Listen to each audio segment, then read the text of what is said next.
किया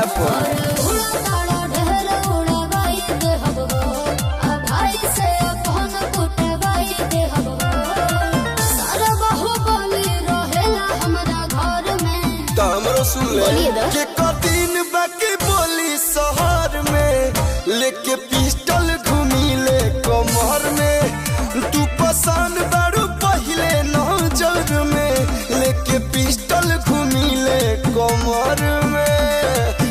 लेकिन फोटो में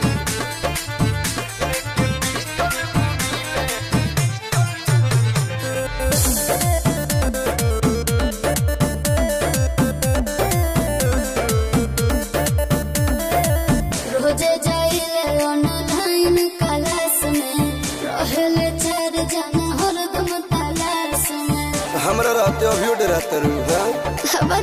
तो पिता की बाके कर मजाल पगली ते तो हवे रंग बजवा के माल पगली गोली चला भाई दिला दिन दोपहर में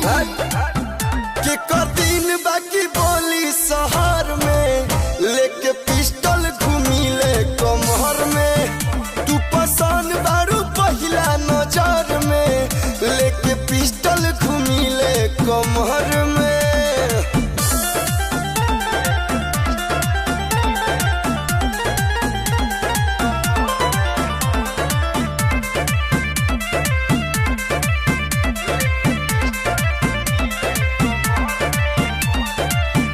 मत सोचो कि भतार बन जाइबा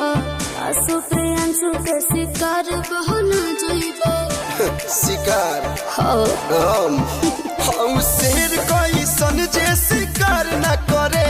रंगदार कोई सन जो मन प्यार न करे डूब जेबो कोनो जवानी के कहर में